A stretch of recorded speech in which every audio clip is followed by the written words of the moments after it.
Welcome to Chemistry 111. We'll pick up where we left off. A few things to note. First, 1, tests are graded. I'd like to return them to you, so come find me when you get a chance and I'll get you your test. Right now, you'll probably, especially if you turned in just it via online, you'll probably have a little notebook paper that just says, you missed this is how many points you got for this problem, this problem, this problem, this problem. To see where all the points were, like what you would have to do for complete points, do look online. I posted the crib to test 1, such as, like, for example, if you were going for the full points on a naming problem, if it was, say, one of the ones that almost everyone missed, TiO2, you should have said that's ionic, or ZrO2, both those are ionic. Both have the metal being 4+ and the oxygen being 2-.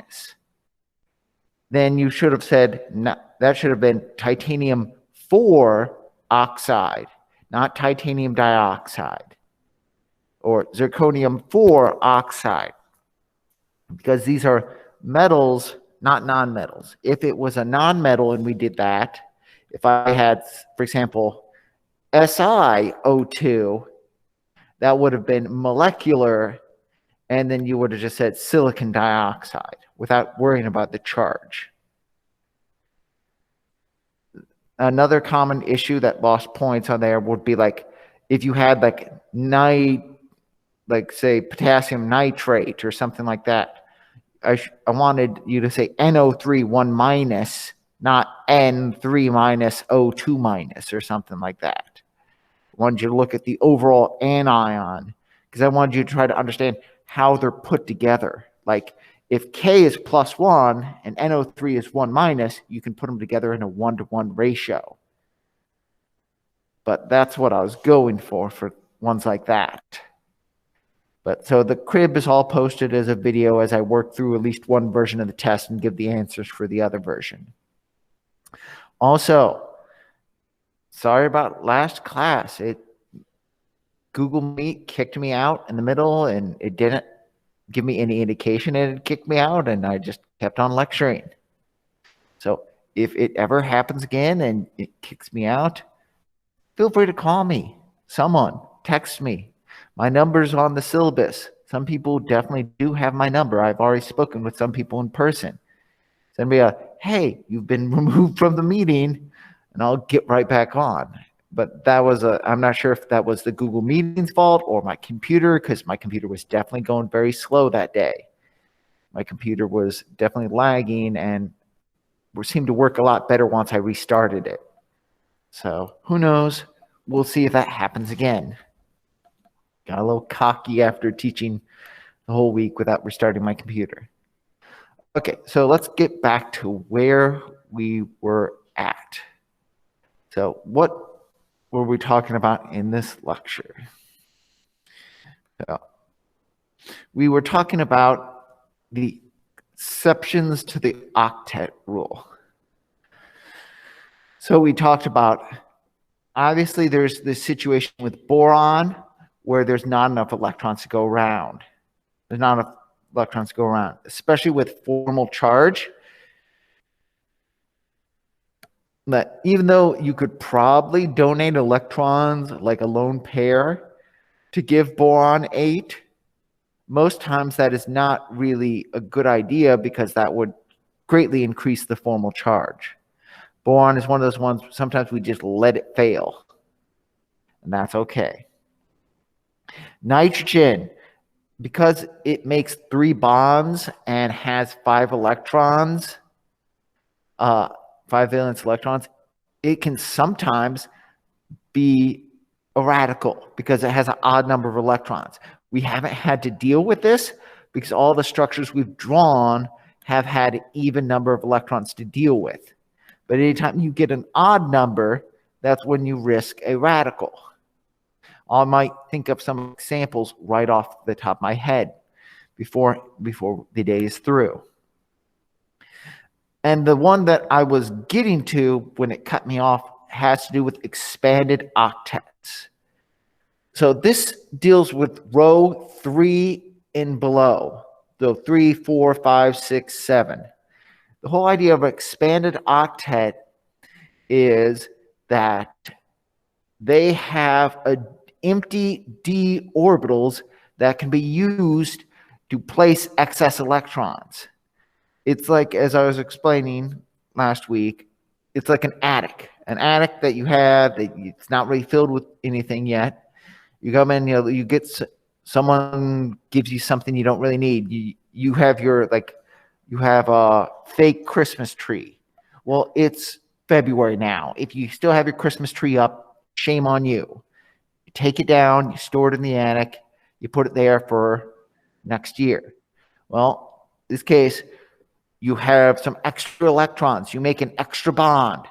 Well, I can only fit 8 electrons in the s and the p orbitals. So what do I do with these extra electrons? We put them in the d. We put them in the d. We shove them in the high energy attic and put them there for now. Remember, d doesn't show up in our electron configuration naming until row 4. But when we number the d orbitals, we call it 3d. That's because the 3d is available for all row 3 elements. However, it just doesn't get used until row 4. So it's empty for row 3, but on row 4, we start to fill that. Empty 4d orbital. It also would have empty 4f orbital for that matter, but it has empty 4d. Row 5 would have empty 5d, and so on and so forth. That these guys can put these extra electrons into this empty d orbital. This can only happen with row 3, 4, 5, 6, 7. In the long run, it means row 2 cannot do this. Row 2 can only have 8 or less electrons. But row 3 doesn't have to follow that rule. Row 4. So that means carbon, nitrogen, oxygen, and fluorine will never have more than 8 electrons. Never have more than 8. Technically neon as well. Not more than 8. It's not that they couldn't do it, it's just too high energy.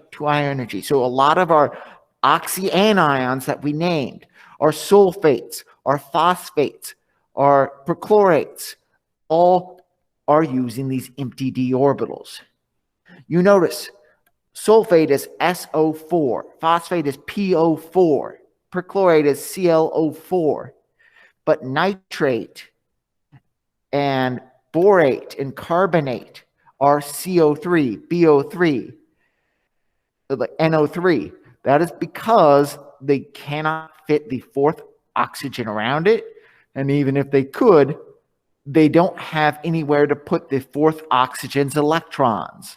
So it's limited to the 3 oxygens on row 2, which is part of why they look different. They break the rules from row 2 to row 3. They change a bit because of that.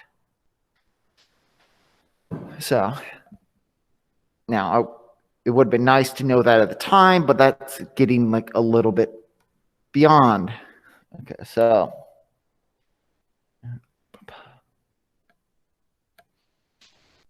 let's see if this goes.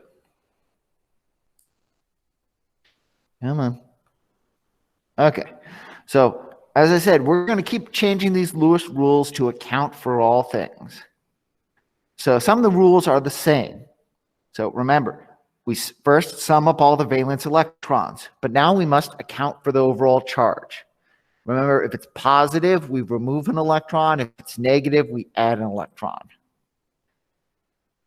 2, we select the central atom as the least electronegative atom that can make the most bonds. But the formula is usually a really big help. The formula is a big help. So it's usually the first atom, not hydrogen, in the formula. But that's also why we name it like we do, because the least electronegative atom goes first. We connect all other atoms to the central atom by single bonds. We distribute all electrons to the outer atoms, giving them octets. We assign any remaining electrons to the central atom. And then we move lone pairs into multiple bonds to try to give the central atom an octet. Now here's the new one that's a little bit longer. Check that all electrons are accounted for. Check that the structure fills the duet octet rules for period 2, but except for the case with boron, beryllium, or radicals. Finally, that all formal charges are small and all assigned atoms have they're assigned to atoms with appropriate electronegativity. Now, I did this whole practice problem last week, but I'll do it again from scratch. Cl04 1 minus. Let's go to the doc cam. Some of these are going to be easy. Some of these are going to be a little bit harder. So let's go to the doc cam. So Cl4 1 minus. So let's start by counting the electrons. Cl group 7 or 7A or 17 is 7 electrons. Oxygen is group 6A or 16. That's 6 electrons. There are 4 of them. We add 1 for the charge. So 7 plus 24 plus 1. So 28 plus 8 plus 24 is 32. Don't feel bad if the math is going fast. I've done this a couple times.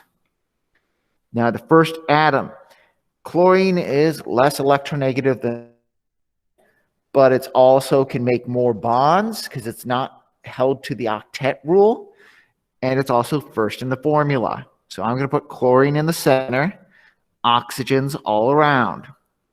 Now a Lewis structure does not have to be pretty. You can do it however you want, because we'll worry about the shape and what it actually looks like next chapter. But for now, so let's use our 2, 4, 6, 8 electrons to make single bonds. We're down to 24. Each oxygen needs 8. So 1, 2, 3, 4, 5, 6, 7, 8. We've added 6 to this oxygen. There's 12, and that now has an octet. And that's 18. That also has an octet. There's our 24. We've used all of our electrons. That has an octet. Now, before we had the formal charges, that would have been just dandy. And that is still a valid Lewis structure. Is it the best Lewis structure? It could be better. But it is a valid Lewis structure, especially if you're not counting formal charges. However, let's look at the formal charge. Remember, our formal charges, we're going to split every bond in half, and we're going to count all the lone pairs and compare. Remember, oxygen is 6, chlorine is 7. So 1, 2, 3, 4, 5, 6, 7, oxygen has a formal charge of 1 minus. Since all the oxygens are the same, they all have 1 minus. Now chlorine is supposed to be 7. It has 1, 2, 3, 4. 4 bonds on it, no lone pairs. It has a formal charge of 3 plus because it's supposed to be 7. Supposed to have 7. It's lost 3 electrons, which means it has 4 electrons. So right now, this structure has a formal charge of 3 plus. Now, how would I get rid of a formal charge? When I shift the lone pairs down into a bond, it gets rid of a formal charge. So if I take these away, make a double bond, this becomes 2 plus. Do it again. 1 plus. One more time for good measure.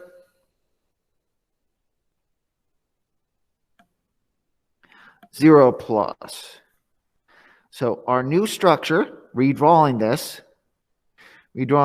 side, one with the lowest formal charge has 3 double bonds to oxygen and 1 single bond to oxygen. There is still 1 formal charge, but the formal charge is supposed to be there because it needs to match the actual charge of the structure. Formal charge of this is 0, 0, 0, 0. Before that structure we drew, everything had an octet. These oxygens still have an octet. 1, 2, 3, 4, 5, 6. But how many electrons does the chlorine have now? 2, 4, 6, 8, 10, 12, 14. What? 2, 4, 6. Yeah, 14. It has 14 electrons. Is that okay? Yes. It's perfectly okay because chlorine is row 3. If this was any other molecule, that would not have been okay. But with chlorine, that is okay. The next one, PCl5. If we had to name that guy, we would call that guy phosphorus pentachloride because it is a molecular structure. Phosphorus is group 5. Chlorine is group 7. 7 times 5 is 35, plus 5 is 40. Phosphorus is further to the left, and thus less electronegative, because top right is highest electronegativity, bottom left is lowest. So phosphorus is further left. On the same row, it is lower, but also phosphorus comes first. So P, then put Cl, Cl, Cl, Cl, Cl. Cl is very awkward. Now let's put in 2, 4, 6, 8, 10. We have 30 electrons left. Each outer electron needs 6 to give it an octet. 1, 2. So 3, 4, 5, 6. 7, 8, 9, 10, 11, 12, 13, 14, 15, 16, 17, 18, 19, 20, 21, 22, 23, 24, 25, 26, 27, 28, 29, 30. We've used all 30, given all of the outer electrons octets. Now, let's count for formal charges. Chlorine is supposed to have 7. How many does it have? 1, 2, 3, 4, 5, 6, 7. Chlorine has a formal charge of 0. Phosphorus is group 5. It's supposed to have 5. Let's see how many it has. 1, 2, 3, 4, 5. 0 formal charge. It's good. Let's count the octet rule, though. 2, 4, 6, 8, 10. It has 10 electrons. Is that okay? Yes. Phosphorus is group 3. You're allowed to break the octet rule so long as it is group 3 or below.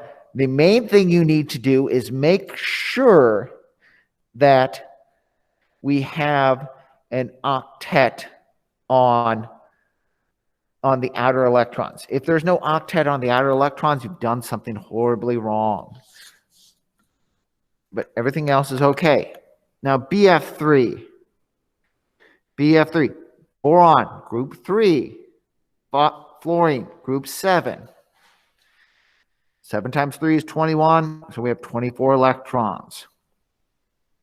B in the center.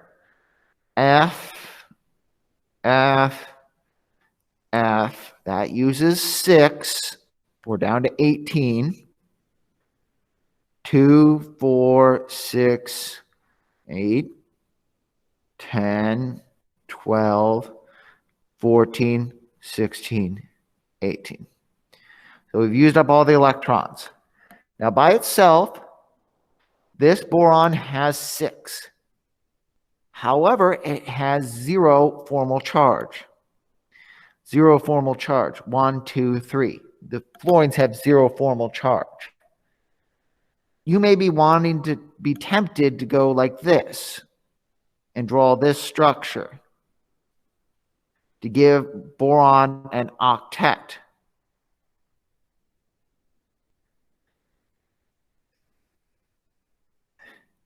However, this puts a positive charge here and a negative charge here. It's not super stable. It's not super stable because we put a positive on the most electronegative element and a negative on one of the least electronegative elements. So it's not super good structure to do that. But boron is one of the large exceptions to the rule. Let's see, do I have more practice? Okay. What's going on? Okay. Okay. If I have more practice, if not, I'll make up some practice. Okay, no, I don't have practice. So we'll see if these practice problems come up later. If so, we'll just skip over them. But if not, we'll just do some more practice problems because this is one of those things, practice makes perfect. What about, let's do NO3. This one tripped up a lot of people on the test. This is not nitrate. This is NO3 neutral. It's not going to be nitrate. It's going to be nitrogen trioxide. Nitrogen is 5. Oxygen is 6. 6 times 3 is 18. 18 plus 5 is 23. Here's the first time. 23, it's an odd number. Odd number means it is going to end up with a radical. Going to be radical because it's an odd number. N, O, O, O. It's magic, you know. But, okay. 2, 4, 6. We've used up 6 of it. So we're now down to 17. But 1, 2, 3, 4, 5, 6, 7, 8, 9, 10, 11, 12, 13, 14, 15, 16, 17. Now, we used up all the electrons. We have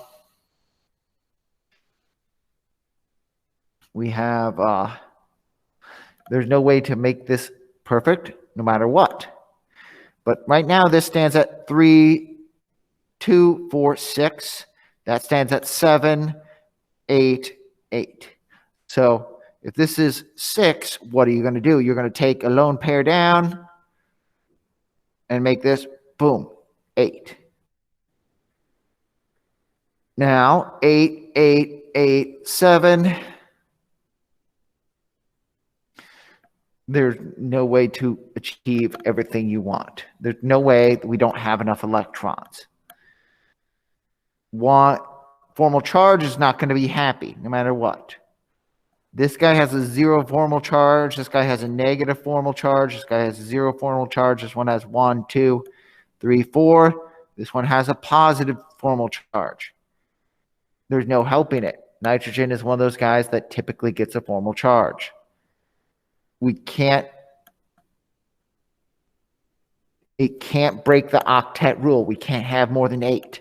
We could pull these electrons over to remove the formal charge, but that would put this at 10. Can't do it. So no matter what, there is a radical. There is a radical right here.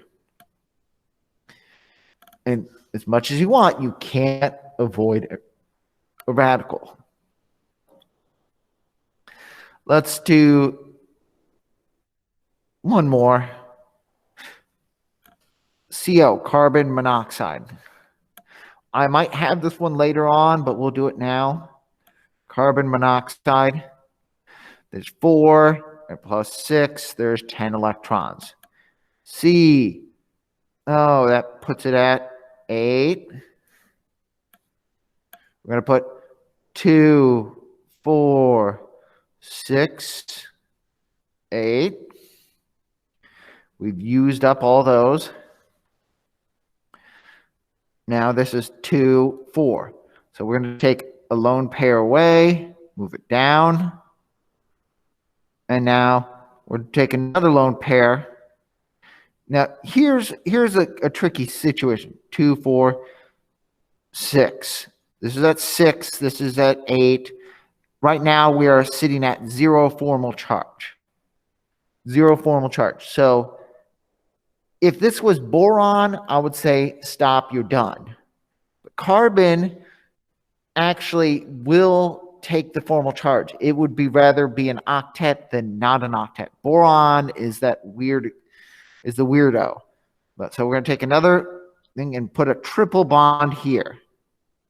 So now when it comes to formal charges, this has an octet, that has an octet, but the formal charge has a negative on carbon and a positive on oxygen. Normally, we don't want that. 1, 2, 3, 4, 5. 1, 2, 3, 4, 5. Normally, we do not want this, but this is actually how carbon monoxide exists.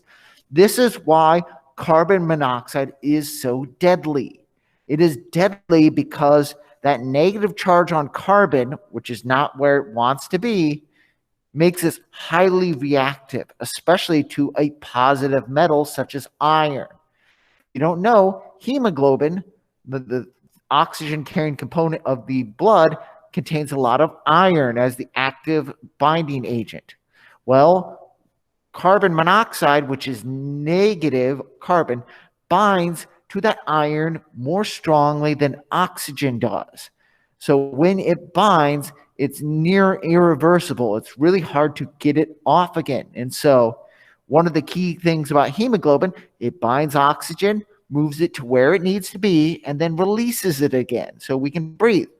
So if you breathe in a lot of carbon monoxide, you're essentially irreversibly blocking up those channels where you can hold your oxygen. So you could suffocate in the air because you're not getting enough oxygen into your cells.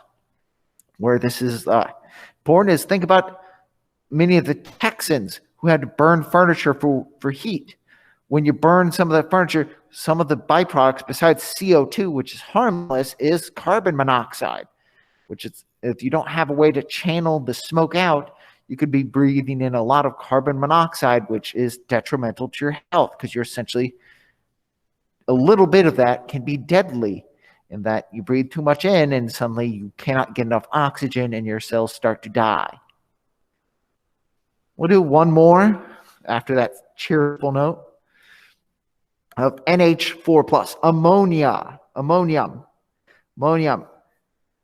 This is a positive charge one. So 5 from nitrogen, 4 plus from hydrogen, 1, 2, 3, 4, but we subtract 1 because it's positive. So we have 8 electrons. So all we have to do is N, H, H. This is actually an easy one, H, H.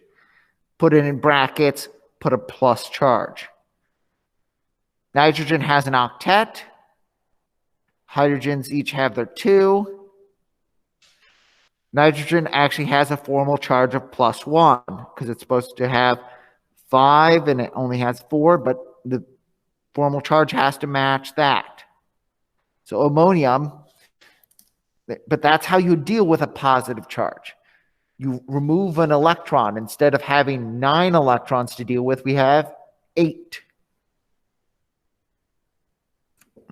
But so just practice. We're just got to practice with different structures and going through the steps. You go through the steps and it'll be a lot easier. which is why there's some homework problems. Okay, one of the last few things of this chapter is dealing with electronegativity and bond polarity, which we're going to hit up again later. This is one of those things, if you have chemistry later on, like if you have to take any sort of organic, this is something you need to know and understand, electronegativity and bond polarity. When we deal with second semester and talk about types of bonds, dipole, and hydrogen bonding, it's going to come back to this. Do not forget this, electronegativity and bond polarity. When a covalent bond is formed, electrons are not shared equally. We discussed this last time. And it is based on the electronegativity differences.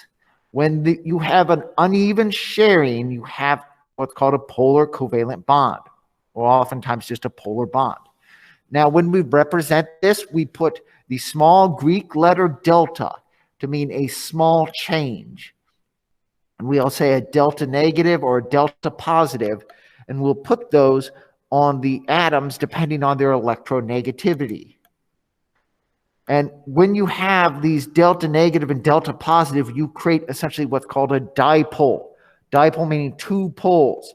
It's like we're separating magnets from north and south. You're creating a region which is positive, which can attract other negatives, and regions that's negative, which can attract other positives.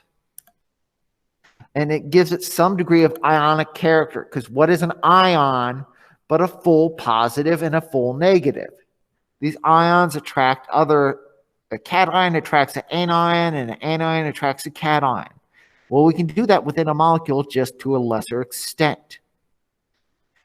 Typically speaking, the larger electronegativity difference, the greater the polarity of a bond, and the greater the ionic character. And we can rank them from nonpolar to ionic based on that difference.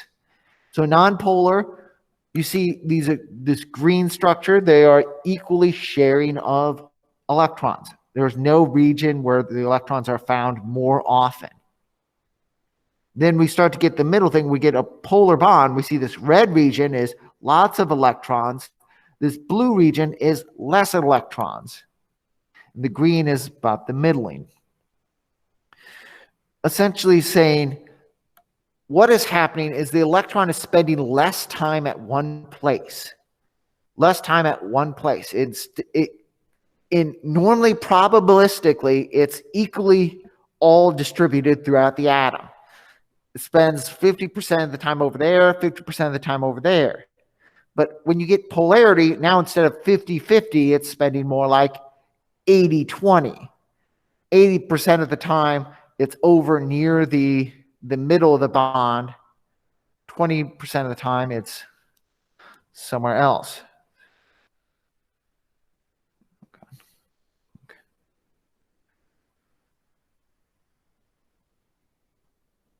I'm going to call, but I don't think it's from us. Maybe a text would be better. But,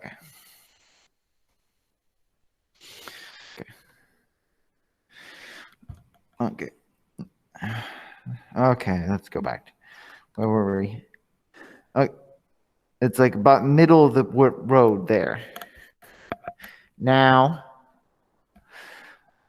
when we get all ionic, you get a full ion, you get the electrons only right there, and the electron is not right there.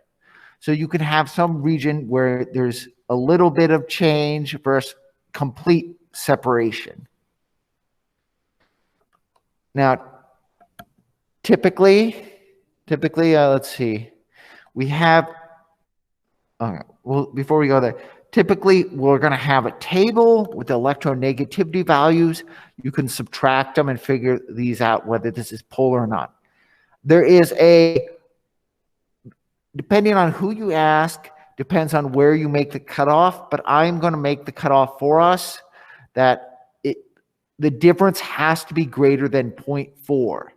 The difference has to be greater than 0.4. So when we go back and look at that table, 0.4 is exactly the difference between carbon and hydrogen. Carbon is 2.6. Hydrogen is carbon's like 2.5. Hydrogen is like 2.1. The difference is 0.4 exactly. Typically, when we think of carbon and hydrogen bonds, we think of nonpolar. We think of oil and water. Water is a very polar bond.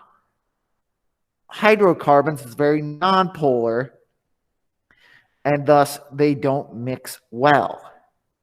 So we're going to say all carbon-hydrogen bonds are nonpolar. So in order to say that, we're going to say 0.4 is our cutoff. Anything that is above 0.4 starts to get polar. The larger it is, the greater the polarity. And that's going to control some of the properties when we look at this later. Now, the last subject for this chapter is bond enthalpy. Technically, we're going to hit this a little bit more and at the very end of the semester when we look at thermochemistry, but I'd like to do this while we're able to remember how to draw bonds. Bond enthalpy is the energy we get when we have a chemical reaction by measuring the strength of our bonds. The idea here is that there is an energy stored within a covalent bond, the same way as there is energy stored when you lift a rock above your head. When you put like a bowling ball at the top shelf, it's a potential energy that's stored. That bowling ball starts to roll, it falls, potential energy gets converted into kinetic energy. The same way, bond energy is a chemical energy that's stored within a bond, and then when you break that bond, you're going to essentially release, you're going to convert that energy into something else. So what people have done is they've taken the energy in a variety of different bonds and averaged all the energy of these different bonds to get an average energy stored within one bond type. When you break a bond, you consume energy. It takes work to pull two magnets apart. You're consuming energy to pull these two magnets apart. These two positives and negatives, the nuclei, the bond, you're pulling it apart. But when you put two magnets together, it releases energy. It releases the energy back out. Like if you put two really strong magnets close together and you attach them to chains, they could drag an object as they get pulled together. You may have seen some crazy things like impossible. It kind of looks like it's floating based on tension or magnetic properties that it's holding it up, that you wouldn't say, oh, how the heck is that happening? It looks like there's no supports, and it's all come down from this energy of the attraction that's pulling together. Well, what we're going to do is we're going to calculate what energy are we using to break bonds, and what energy are we then releasing when we form new bonds. If we add up all the bonds broken and all the bonds formed, you can calculate how much energy should be produced or released, either consumed or produced when you do a reaction. But in order to do this one, you have to draw Lewis structures. Now, there's an easy way and a hard way, but the hard way is just it takes a lot of work. The easy way, if you can recognize what's going on, it can be a little bit trickier, but it's a little bit faster. You draw the Lewis structures. The hard way is you just literally add up all the different bond types. And then you subtract the bonds on the left from the bonds on the right. The easy way is once you draw the structures, you find out what is different, what has changed. That can be a little bit trickier, but you look at what is different, what has changed, and then you only need to subtract those, because otherwise you end up subtracting the same thing out of itself often. So I'll show you that in a minute. But there is a correlation between bond length and bond strength and the number of bonds. Typically, the shorter a bond is, the more energy it is because the charges are brought closer together. So if I have a single bond is usually the lowest energy bond type. When I bring a double bond, the bond is going to get shorter and it's going to get higher in energy. And if you go all the way to a triple bond, as we see on the very bottom, that's one of the highest energy bonds we have. So certain types of triple bonds are going to be higher in energy. So let's look at this. I have two examples, HCl plus HCl plus ClONO2 goes to HONO2 and Cl2. Okay. That's one reaction. And then these are all organic. CH3, COH plus HBr goes to CH3, CH. I'm just writing these down so I don't have to be jumping back and forth. BrOH. Okay. First things first, we need to draw these guys out. Dot cam. So HCl, I'm going to skip some of this. 1 plus 7. We're going to have H. You're going to have Cl. 1, 2, 3, 4, 5, 6, 7, 8. Cl, I'm going to break it down. ClONO2. So this guy's going to be ClONO.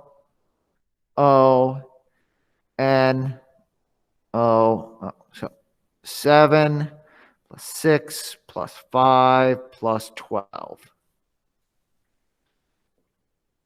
1, 2, 3, 4, 5, 6, 7, 8, 9, 10, 11, 12, 14, 15, 16, 17, 18. Let's see, that's 12 plus. So that's 18 so far. We have 12 left to put. So let's see, 1, 2, 3, 4, 5, 6, 9, 10, 11, 12. We can then go, bam. I know this went fast. However, looking at the products, H, O, and breaking it down organically, H, O, N, O. I'm working fast, but really, what is the only thing that changed here? Between here and here, we've right here, right that bond. And Cl2. So Cl, Cl. So the hard way has you do this. What are all the bonds at top? We would have one HCl single, one ClO single, two NO single, one and double bond O. What are the bonds on the other side? One. So one HCl single, one ClO, two NO single, one N double bond O. We have one HO single. Let's see. One ClCl. Two NO single and one N double bond O. So in reality, thinking about this, when I subtract this from this, these guys are going to cancel each other out. These guys are going to cancel each other out. So really, where do we have to look at? We only have to look at these two and these two. So I'm going to quickly pull up the PowerPoint real quick, just so I can pull this up. Got to kind of look, it's kind of small, but this is alphabetically by element. So there's CH, all the C bonds, all the SI bonds. There's all the N bonds. We don't need the NO, as I said. There's all the H bonds. So HCl is 431.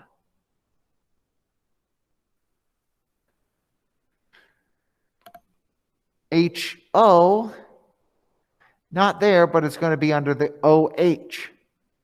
OH is 463. I guess, sorry. 460, where is my 463 right there. There's OO there, but OCl is 203. And ClCl is right there, 242. Okay. Now going back to the doc cam now. So I pulled those from the table. We're going to sum up all these on the right, on the left, sorry, 634 minus all these on the left. Going backwards here. 705. So we have 634 minus 705. So what is our change? Our change is negative 71. Now we could have added those guys in, but because they are the same on the left and the right, they would have just canceled each other out. You would have made a bigger number that is messier to deal with. But both would have given you the same answer as long as you did the math correct. But you have to recognize what bonds change. What bonds change. Now, we may not have to deal with this very much because I don't think I've put too much homework on this. But I want you to at least recognize this. So CH3, so this puts that up. Oh, this is CH3, COH. Now, if I put the electrons in, we would have put them boom, boom, boom, boom, boom, boom. But you would count that carbon is not an octet. It's 2, 4, 6. So we would have done cha-cha-cha, move those down, double bond. 2, 4, 6, 8. HBr.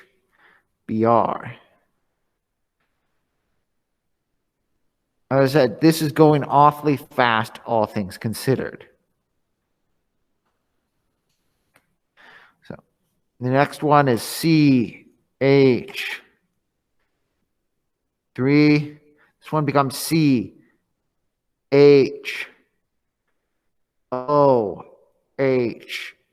Br. If we put in the electrons,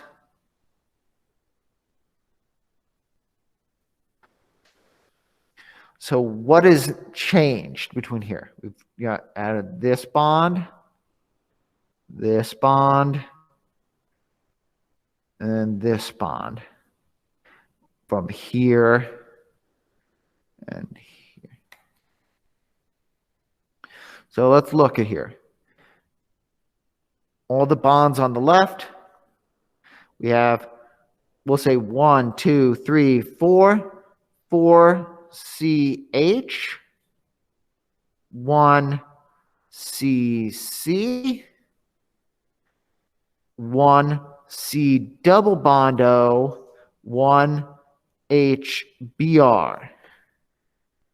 On the right, which is down there, 4 CH, 1 CC, 1 C single bond O, 1 CBr, and now another one, 1 OH.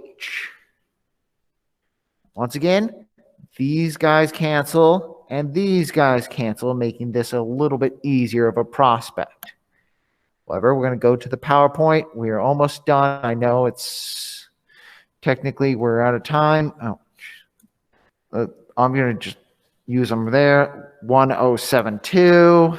I'm going to cheat a bit.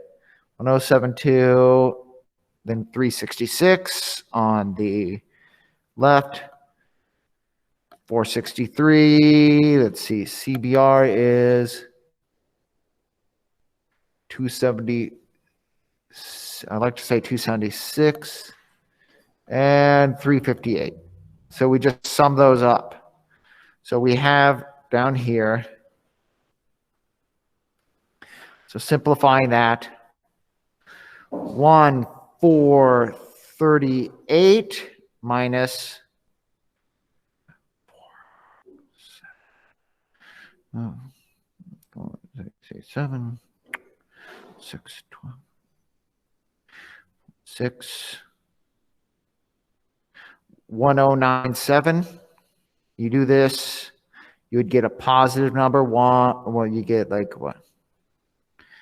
341, I think.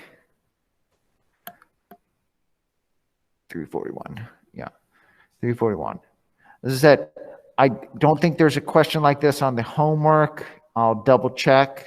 Come next Wednesday, we'll work on some homework. In the meantime, lab. Since we missed last week's lab, we're totally off sync. What are we doing for lab? If you need to make up a single lab for any one reason, come into lab to do that. Otherwise, you are free to either hang out at home or come in and get help with anything or everything. Homework, fine. Questions about the test, sure. But otherwise, either make up a lab that you need to make up or come in for help. That's what we're going to be doing this week in lab. And then we'll be back on the normal schedule with the 1, 2, 1, 2. So this is so we don't flip-flop and go now out of order. We'll just be doing labs kind of out of order. But okay, so that's the plan. I will see you on Monday. Well, not Monday. Tuesday or Wednesday, whatever.